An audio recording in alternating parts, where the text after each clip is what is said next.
আসসালামু আলাইকুম রহমতুল্লাহি ওয়া বারাকাতুহু।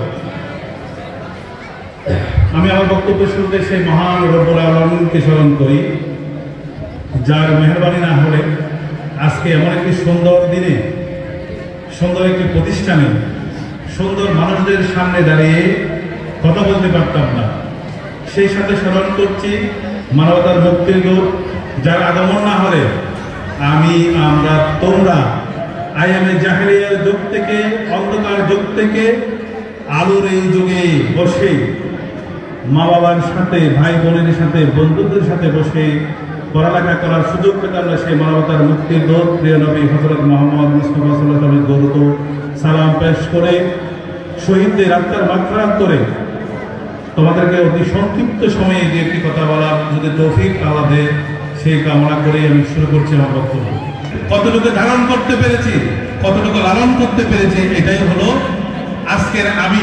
তোমরা এখানে যারা বসে আছো 2025 সালে, আজকে 2025 সালে আমি এখানে দাঁড়িয়ে বক্তব্য দিচ্ছি সভাপতি হিসাবে, এই স্কুলের একজন প্রাক্তন শিক্ষিকা হিসাবে তোমাদেরকে বলতে চাই, তোমরা এক একজন দেশের নায়ক, রাষ্ট্রনায়ক, যোগ্য ব্যক্তি, মা বাবার আদরের সন্তান, সমাজের মুরব্বীদের প্রিয় ভাজন হওয়ার যতটুকু করা দরকার সবটুকু অর্জন তোমাদের অর্জন করতে হবে। অন্যথায় তোমাদের এই আসা যাওয়া, বসা, বিদায় অনুষ্ঠান সবকিছু একটি কাগজ অনুষ্ঠান হিসেবে পরিচয় পাবে। তোমরা সেই কাগজ অনুষ্ঠানে পরিচয় পাওয়ার জন্য কেউ মনে হয় আজকে বিদায় নিতে আসো নাই। আমি খুব অল্প সময় তোমাদেরকে পেয়েছি, আর যারা আগামীতে পরীক্ষার্থী আছে হয়তো তাদেরকে পাবো। এই অল্প কয়েকদিনে তোমাদের সাথে যা জেনেছি, যা শুনেছি, তোমরা অত্যন্ত মেধাবী, বিচক্ষণ, বুদ্ধিমান, সৎ, যোগ্য নাগরিক হওয়ার জন্য তোমাদের যথেষ্ট গুণাবলী রয়েছে।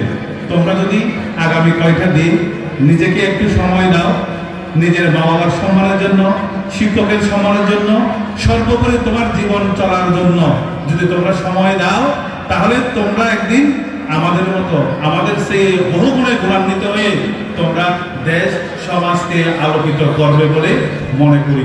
সকলের সহযোগিতা চাই এবং সর্বোপরি আমার শিক্ষকদের প্রতি আকুল আবেদন থাকবে, আপনারা ভেদাভেদ বলে আজকে যারা বিদায় দিচ্ছেন, যারা নবীন শিক্ষকরা রয়েছেন এবং যারা অধ্যয়নরত আছেন, আপনারা সকলে মিলে কাঁধে কাঁধ মিলিয়ে শিক্ষার সুষ্ঠু পরিবেশের জন্য যা যা দরকার আমাকে বলবেন, চেষ্টা করব আমি আমার সাধ্য মতো, আমার সহযোগিতার সাধ্য মতো, আমার নেতাদের সহযোগিতার মতো এবং আমার বন্ধুদের সহযোগিতা নিয়ে কলাজন সরসরি সুন্দর উচ্চ বিদ্যাপীঠ চট্টগ্রাম দক্ষিণ জেলা যেমন গৌরবের ছিল, সেই গৌরবের পরিচয় দিয়ে সগৌরবে আবার লোহাগাড়ার উপজেলায় আমাদের স্বনামধন্য শিক্ষা প্রতিষ্ঠানটি শিক্ষা দীক্ষায়, খেলাধুলায়, সংস্কৃতিতে সব দিকে এগিয়ে যাবে এই দোয়া কামনা করে আমার এই কাজে যারা সহযোগিতা করেছেন, বিশেষ করে আমার ছোট ভাই হেলাল, আমি, লোকমান, টিটু, বাবুল আঙ্কেল সহ যারা রন্ধন কাজে সহযোগিতা, বাজারতে সহযোগিতা করেছেন, স্কুলের সহকারী যারা দপ্তরিরা রয়েছেন, আমার সহকর্মীরা যারা রয়েছিল, বন্ধুরা যারা ছিল, এলাকার মানুষের প্রতি, শিক্ষকদের প্রতি যতসার সহ সকলের প্রতি কৃতজ্ঞতা জানিয়ে আগামীতে দশম শ্রেণীর ছাত্রদের প্রস্তুতি নেওয়ার জন্য ওনাদের অভিভাবক সমাবেশ থেকে শুরু করে যাবতীয় শিক্ষাক্রমে সকল কাজ সফলভাবে সম্পন্ন করার জন্য সকল সহযোগিতা কামনা করে মহান আল্লাহ যেন আমাকে এবং আপনাদেরকে এবং তোমাদেরকে সুস্থতা দান করে এবং ভালো মানুষ হিসেবে রাখে, সৎ মানুষ হিসেবে দায়ী ইলাল্লাহ, মানে একজন পরিপূর্ণ মুসলমান যারা আছে, মুসলমান হওয়ার জন্য, অন্য ধর্মাবলম্বী যারা আছে তারা যেন ওই ধর্মের অনুসারে হওয়ার জন্য যোগ্যতা আল্লাহ আমাদেরকে দেয়, সেই তৌফিক কামনা করে আজকের মতো তোমাদের থেকে বিদায় নিচ্ছি। সেটা বিদায় নয়, নতুন উদ্যমে কাজ শুরু করার অনুপ্রেরণা চেয়ে তোমাদের থেকে বিদায় নিচ্ছি।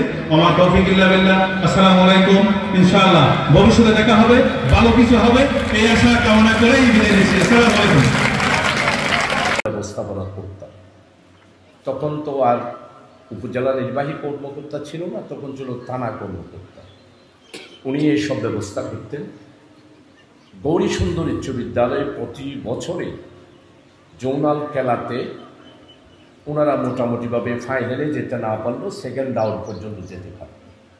এই জন্য স্কুলের ছাত্রদের সাথে আমাদের একটা, বিশেষ করে আমাদের সাতকানিয়া হাই স্কুলের যারা ছাত্র তাদের সাথে আর রেফারি অ্যাসোসিয়েশন আমাদের সাথে একটা সম্পর্ক ছিল। সম্মানিত, আজকে গৌরী সুন্দর উচ্চ বিদ্যালয়ের বিদায়ী ছাত্ররা, যেদিন এসএসসি ছাত্রদের বিদায় অনুষ্ঠান হতো, আমাদের প্রত্যেক স্কুলে তখন তো টোটাল স্কুল ছিল 11টা। সাতকানিয়া বৃহত্তর, এটা লোহাগাড়া উপজেলা হয়েছে, বৃহত্তর এই সাতকানিয়াতে টোটাল 11টা স্কুল ছিল। তন্মধ্যে 3টা স্কুল ছিল একদম পাইনিয়ার, একটা হলো সাতকানিয়া আদর্শ মডেল স্কুল, আর একটা হলো কাঞ্চনা উচ্চ বিদ্যালয়, আর দক্ষিণ সাতকানিয়া গোলামবাড়ি স্কুল, এরপরে হলো গৌরী সুন্দর উচ্চ বিদ্যালয়। তোমরা চিন্তা করতে পারো 60-এর দশকে পাইনিয়ার স্কুল জেলার মধ্যে 4টার মধ্যে একটা ছিল গৌরী সুন্দর উচ্চ বিদ্যালয়। একসাথেই আগের যে কীরকম পরিবেশ ছিল আমি ছাত্রছাত্রীদের বুঝায় বলতে পারবো না। যেদিন এসএসসির বিদায় অনুষ্ঠান হতো আমরা সকাল থেকে কাঁদতাম, আমাদের এই কান্না কেউ থামাতে পারত না। আমার এক মাস্টার ছিল বারীন্দ্রলাল দে বিদায়ী, আমরা ওনার পায়ের কাছেই পৌঁছে থাকতাম। আমার মনে হয় এইরকম ইংরেজি, এবং আমাদেরকে যা ইংরেজি শিখিয়েছেন তখন চিলড্রেন স্পিক, গালিবা, এগুলোই ছিল আমাদের লেখাপড়া। এখন তো ডিজিটাল হয়েছে।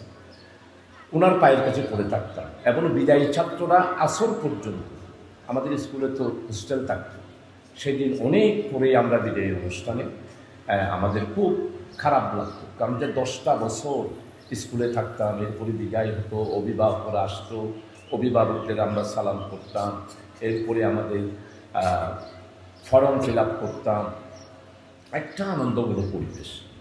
তো সেই দিনের পিকচারটা আমার কাছে এখনও আছে। আমরা একজন আরেকজনের সাথে কীরকম যে সম্পর্ক ছিল বলার মতো না। আগে তো এত ছাত্রী ছিল না, এখন অনেক ছাত্রী হয়েছে। তো আজকে এইরকম একটি বিদায় অনুষ্ঠানে আমি আসতে পেরে আমি অত্যন্ত নিজেকে ধন্য মনে করছি।